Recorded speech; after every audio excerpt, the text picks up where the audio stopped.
Hello everyone, and welcome back to JAS Reviews. My name is James, and on this channel I do reviews of both music and movies, along with the occasional commentary piece. So if any of that sounds interesting to you, then I'd appreciate it if you left this video a like, and subscribe to my channel to see future content like that. And today I am doing another episode of quick movie reviews. This will be the second of this series. I've really been enjoying these, and they have seemed to have been getting pretty good reception so far, so I'm going to continue with doing them. With this particular episode of quick movie reviews, I am going to be doing 10 movies once again. I've seen a lot of movies lately, been on quite the binge with watching almost one movie each day, which is not usually how I operate, but I've had that time, so I have seen a lot of movies. So let's go ahead and get started with the first movie. And first off, we're going to start with one that has come out very recently and is, of course, one that has been very hyped up by many people, including myself, and that is Jordan Peele's third directorial movie, Nope. Jordan Peele is a very interesting director, in my opinion, in the horror landscape. I think he has a really unique voice, and I think he always has something interesting to say no matter what he's doing with his movies. Well, I will say that I think Jordan Peele is 3 for 3. Nope is another great movie, and in fact, I think I might like this one a little better than Us, although not quite as much as Get Out. And this movie isn't perfect, there are some problems with it, but overall, I did really enjoy this film. The idea of doing an alien movie is just something totally different for Jordan Peele, once again reinforcing the idea that he doesn't want to do the same thing twice. Each of his movies is totally different from the last, and I love that he's doing something original with this one once again.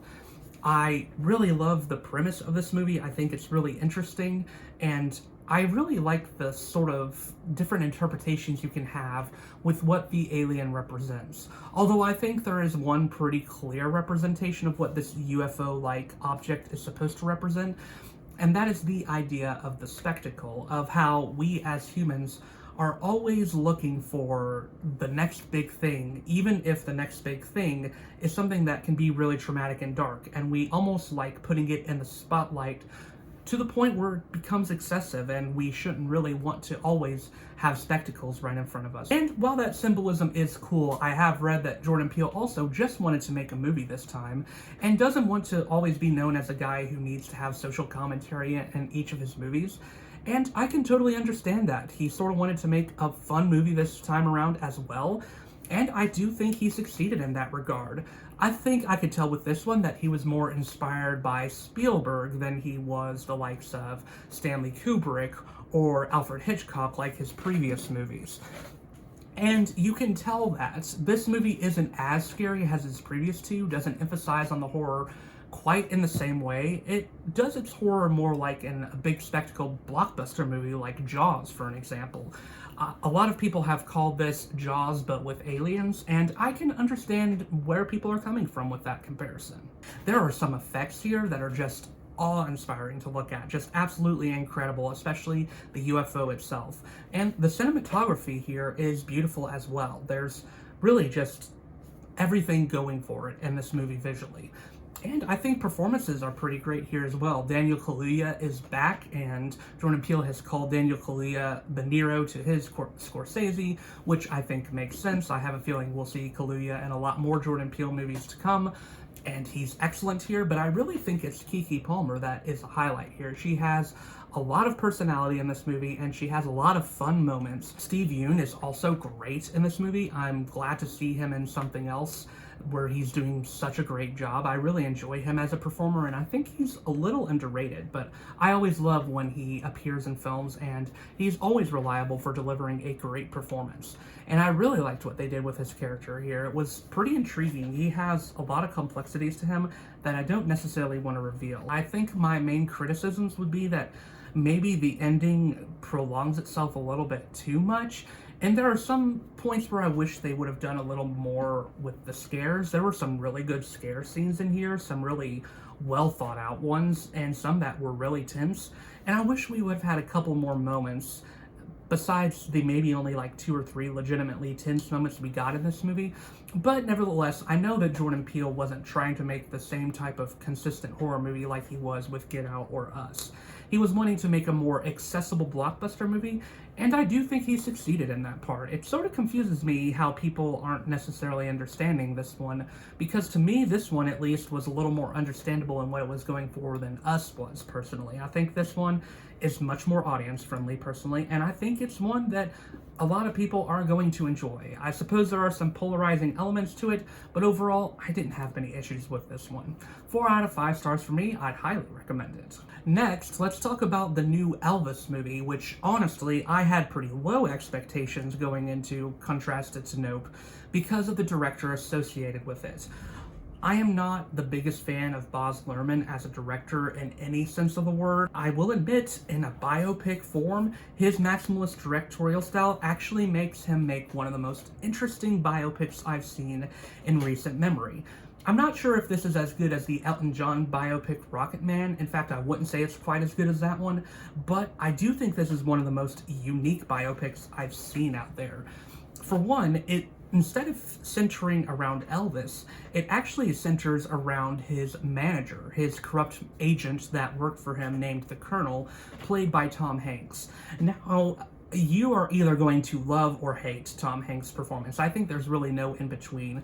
His performance is incredibly over the top and admittedly very cartoonish. For me, I personally really liked his performance, and I personally think it does work for the context of the movie, which is dedicated in many parts to going as crazy as it possibly can and making Elvis a very mythical being, a very mythical person, which I'm sure a lot of Elvis fans are going to appreciate. They're going to appreciate that Baz honors Elvis as the sort of king of rock that he's been named. And you can feel that. You can feel like you're watching something bigger than life throughout this movie, with performances that also lend themselves to that. And while Tom Hanks, I do think he's fun, it's really Austin Butler as Elvis who shines the biggest in this movie by far. He really disappears into this role, and as much as I do somewhat enjoy Rami Malek's performance as Freddie Mercury, even for some people who say he was a little ridiculous in that, I do think Austin Butler takes it away as a far better portrayal of a very famous person with his portrayal of Elvis. Visually, I think this movie is very interesting. It does have a lot of Baz Luhrmann's typical directorial flourishes, but here they actually work for me in an interesting way. The fact that he's trying so many different visual tricks, so many different ways of telling the story. There's even a sort of comic book passage in here that works for as out of nowhere as it seems. And there's some places where the energy just goes off the charts in terms of what he's doing with his camera work and the visual spectacle of it all. Like with almost every Baz Luhrmann movie, I feel like this movie overstays its welcome at the end of the day. And the fact that stuff is constantly happening and it's just constant camera movement, it can become very overwhelming at a certain point. This movie is 2.5 hours long. I would say the energy stays alive for the first third, but then you realize, oh, we've got a lot more to go with this style of directing, and it does become tiresome after a while. I did like the points in this movie where it went back to Earth and sort of showed Elvis the man rather than Elvis the myth. Those were some great moments in the movie, but unfortunately they're so few and far between, and I feel like we don't really get to know Elvis as much of a person as we would want to get to know him for a biopic. But overall, I did surprisingly enjoy this movie. I had a fun time with it, and I would recommend it for as crazy as it is. 3.5 out of 5 stars for me. And next, let's talk about Where the Crawdads Sing, which is a book adaptation. I have personally never read the novel, but after watching the movie and after looking up what the novel was about, and I am probably going to read the novel on my own time, but just looking at the synopsis, it seems like this was a very faithful book-to-movie adaptation in many ways. It followed a lot of the same plot points, so I'm sure a lot of fans of the book are really going to enjoy the movie for how accurate of an adaptation it was. But for me, I was sort of in the middle on this movie. Personally, with books that emphasize on romance and romantic relationships, they have to do something interesting for me to really get into them. And there is sort of an interesting side plot here that I almost wish was the main plot, with this mystery of the Marsh girl played by Daisy Edgar Jones, the main character, there's this mystery about whether she murdered this boy or not. Overall, for me, I mean, the story was competently told, I'll admit that. I think they did a really good job actually cutting back and forth between the frame story and the main story. And I think the main character is an interesting enough main character to enjoy. She does sort of have this I'm not like other girls vibe that some people are going to roll their eyes at, but to me, this movie wasn't as obnoxious about it as other movies of its type have been, and I think that's also due in part to Daisy Edgar-Jones's just incredible performance. She really elevates this movie for me, I'll be honest. Her and David Strathairn as the Southern lawyer. And like I said, the story is competently told, but overall it's just not a super interesting story to me. And I think in a lot of places it is sort of predictable where the plot goes in terms of the first love she has and then the second love she has, as well as her being judged by the town. There is this ending scene that I did find intriguing, and that sort of changed my opinion slightly about the movie. There is this ending scene that I really liked where they do this sort of big reveal that I wasn't necessarily expecting, and I thought it was a sort of cool way to end the movie, sort of made it more memorable than it would have been originally. But yeah, this is a fine movie. There's not really anything that I totally hate about it. It's just not a movie that really intrigued me that much. I feel like it didn't do much interesting in the way of visuals and cinematography. It was a nice enough looking movie, and I liked when they were in the swampy areas. That was at least an interesting visual place to be in. But overall, this movie just doesn't do a whole lot special. And that makes me think that I probably won't be much interested in the novel when I read it either, but it is fine enough for what it is. 3 out of 5 stars for me. And next, let's talk about the final Jurassic World movie, or what I think is supposed to be the final one, and I hope is the final one, Jurassic World Dominion. I mean, I didn't have any expectations for this movie. I did not like Fallen Kingdom at all, really. It was such a stupid movie. It's almost sort of silly in how stupid it is, and there's some parts that become almost ironically enjoyable, especially like when they turn a dinosaur into a legitimate slasher villain. Of course, Jurassic Park is a certified classic in my opinion, one of the best movies of all time. I absolutely love it, but I never have really liked the sequels to Jurassic Park. And I did think the first Jurassic World was fun enough. I don't think it's comparable to Jurassic Park at all, but I did enjoy my time with it. But the follow-ups to it were just abysmal, in my opinion, and really let it down. And it's just amazing to me that these movies just can't seem to do something interesting with a premise that should be a given. They seem to only be interested with dinosaurs as a background piece, whereas at least in the original Jurassic Parks, even the worst of them, the dinosaurs were the focal point. Here, they feel like a huge afterthought as there's this ridiculous focus on this locust plague that's going around, and it's amazing how much they pay attention to this. It's so uninteresting, and even more insulting that they're attaching the original characters who come back in this movie to the locust plot. They're putting Sam Neill, Laura Dern, in this plot about the locusts, and it just blows my mind. I don't know what they were thinking with that. Even when the dinosaurs are here, yeah, they feel like afterthoughts. They don't feel like legitimate threats most of the time, and that's because it feels like every single character here has some incredible plot armor. There are some places, in my opinion, where these characters should have definitely died, but they didn't for whatever reason. There are some incredible close scrapes here that shouldn't have been close scrapes, should have been a character dying. And if this movie had had the balls to pull off a character dying, maybe I would have respected it a little more, but no, it can't even do that. And it's just embarrassing how many times these characters get off from situations where they shouldn't, really. And the performances almost across the board are not very interesting in this movie. There are a couple that save it. I do think Jeff Goldblum is fine in this movie. He's actually probably the biggest highlight, and I liked whenever he was in the movie. He was at least bringing a sense of life into it, and Laura Dern was passable, I suppose, but there were so many performances here that just did nothing for me. Bryce Dallas Howard, she has some okay moments, but I feel like her character is stuck in this incredibly stupid character arc of wanting to save some clearly dangerous dinosaurs that don't really need to be saved. And Chris Pratt, oh man, I remember there was a time when I thought this actor was charming, and I still think in his earlier career he could be charming, but he really seems to have lost almost all his charisma as he's gone later down the line, especially in these Jurassic World movies. Here, he is about as generic of an action hero as you can get, and I just couldn't care less for him. It's just stupid thing happening after stupid thing happening, but it's all done in a way that is so boring that I can't even really come to care. 1 out of 5 stars.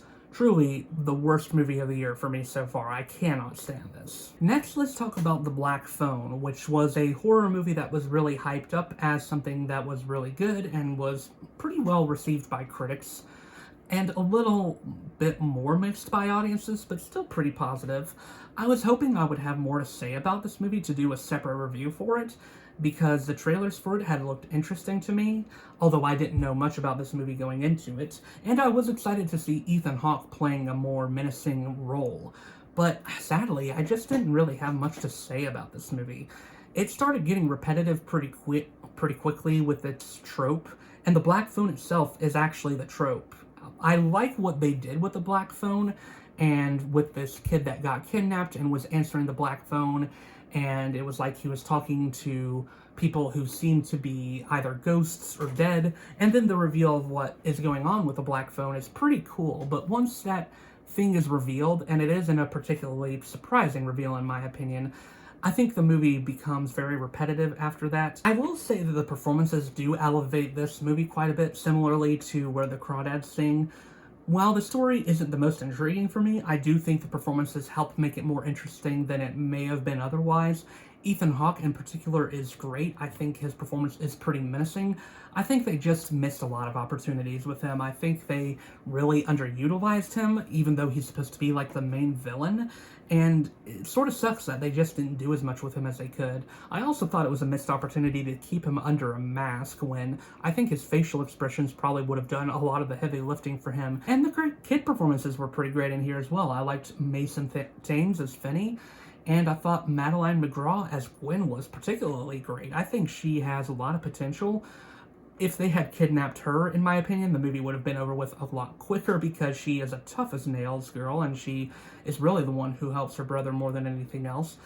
And there's some interesting things going on with her character as well, like she has these powers of sorts, and it's pretty interesting. When the supernatural elements in this movie do pop up, they do bring some interesting stuff to the table in what could be a more straightforward movie.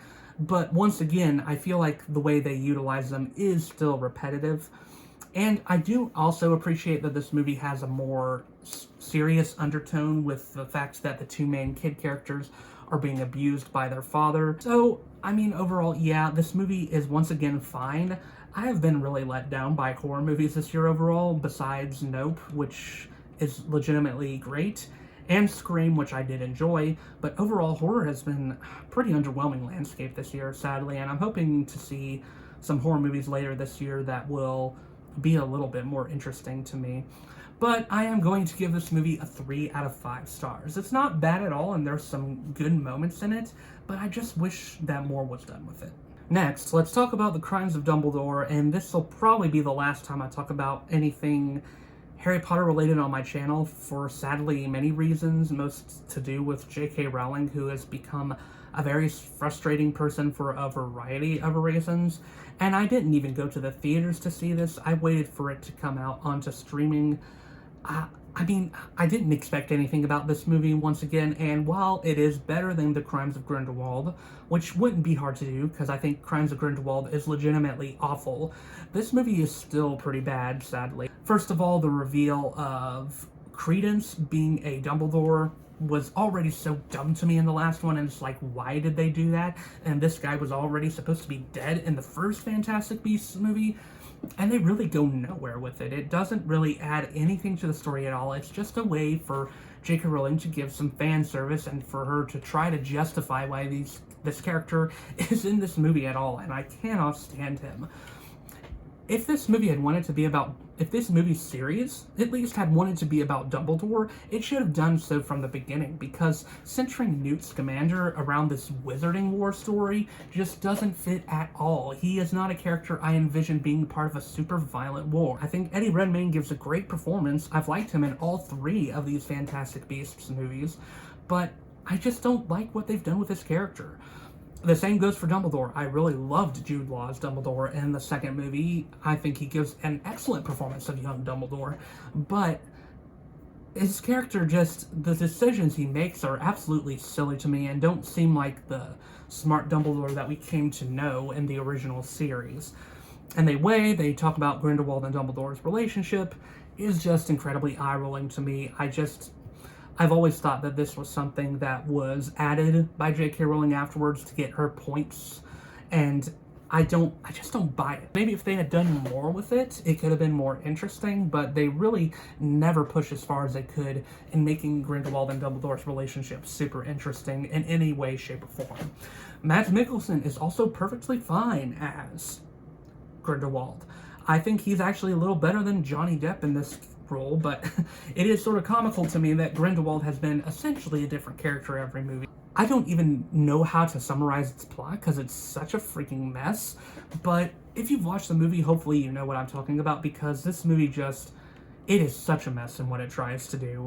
Using this animal as a way to decide elections seems really dumb, and the way they try to justify it, I do not buy. It is so stupid and isn't in line with J.K. Rowling's better writing in the Harry Potter series. I just don't think she's a great screenwriter in any way, shape, or form. And as much as David Yates actually does a decent job directing-wise at trying to rein in things, it still comes across as an insipid mess, where it feels like she's just full of herself and thinks she's so clever with all these things that she's doing, but it just isn't the same anymore.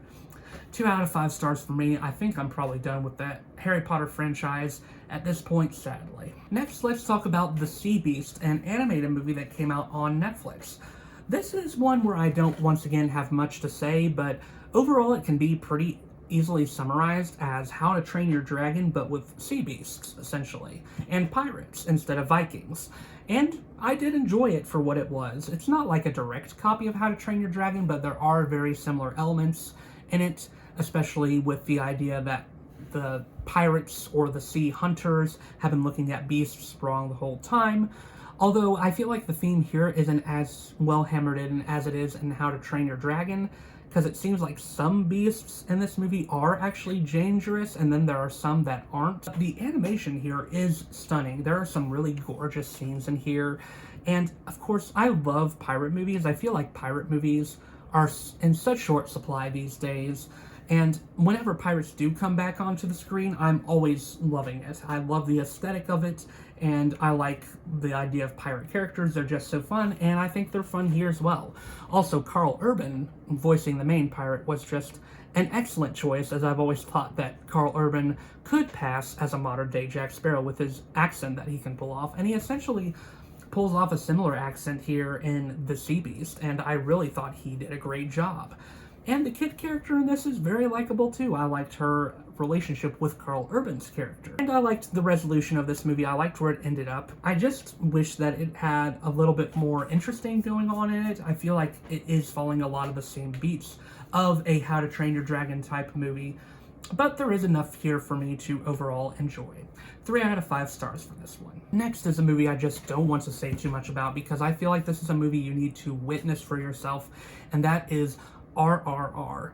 This movie, it is a Bollywood movie to the fullest extent. It's the first Bollywood movie I've seen, and I have a feeling that this is probably a more accessible Bollywood movie, like more of an entry-level one, because there are points where it definitely doesn't feel like it goes as over the top as some other Bollywood movies probably do, but make no mistake, this movie is still very over the top in many places, and I say that with the fullest compliment in my voice as possible. I absolutely loved this movie. This is my favorite movie of the year so far. It is so much fun, and at 3 hours long, this movie somehow does not overstay its welcome. It balances well between some very serious moments as well as some very funny moments, and even moments where it becomes a musical, which just seems so odd in a movie about overcoming British colonialism and authoritarianism. It seems like musical elements would not work, but they actually do in the way this movie does it. I love both main characters and their relationship and how it develops. Just everything about this movie works, in my opinion. I would encourage you to stay and to get into the movie's vibe, because it did take me a little bit to really get what this movie was going for, but once I got about 40 minutes in or so, I was really into this movie and absolutely was loving my time watching it. This is a superb movie, and I'm sure I'll have more to say about it when I do list season at the end of the year.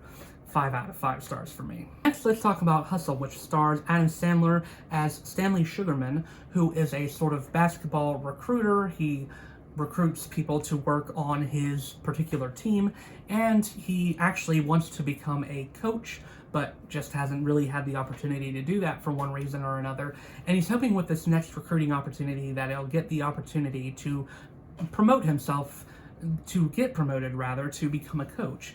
And so he finds this person in Spain named Bo Cruz, who is a little rough around the edges, but who is someone who has a lot of potential as a basketball player and comes from a poor background. So Adam Sandler is hoping to recruit him and sort of help his family out in the process and help this person realize his potential as well as a great basketball player. Now, some could see this as a sort of white savior complex story, but I really don't see it as such. I see it more as just a movie where two characters are building their relationship with one another, and I really like how Stanley Sugarman and Bo Cruz work off of each other. It's a very sweet story, it's a very simple one, and it's sort of what you expect from inspirational sports stories. Although I do like the added twist that the main character is not a coach, but rather a recruiter. I do think that makes the story have an interesting edge compared to other sports dramas like it. But I will also admit that I am a sucker for inspirational sports dramas, and this one does work for me. Now, of course, since this is an inspirational sports drama, it does come with a lot of expected beats, like the falling out of the two characters, or like the main character sort of being down on his luck at a certain point in the movie, where it seems like the team, or specifically the person that he's working with, is going to leave or lose, but then things turn around and are okay by the end. There's a lot of typical beats, so it is a pretty predictable movie, but I wouldn't be telling the truth if I said I didn't enjoy myself, because I did. I had a lot of fun with this movie, and I think it's a fun one to watch. 3.5 out of 5 stars for me. And finally, let's talk about the newest movie from Cooper Raiff called Cha Cha Real Smooth. I really liked Cooper Raiff's movie from, was it last year or 2 years ago? I can't remember for sure, but it's called Shithouse, and it was really good. It really surprised me as more of a sort of low-key college drama, and I related with it a lot more than I was comfortable to admit with myself. In this movie, instead of its theme being more about trying to find yourself in the college world, it's actually more about trying to find yourself in the adult world and trying to find what you are passionate about, as well as navigating love and relationships that are very complex. And I think Cooper Raiff does a really great job at addressing that and playing a pretty interesting character. I appreciate that Cooper Raiff, who does seem to be playing a version of himself in whatever movie he's making, but there is also an inherent just sort of sweetness to his movies that I appreciate.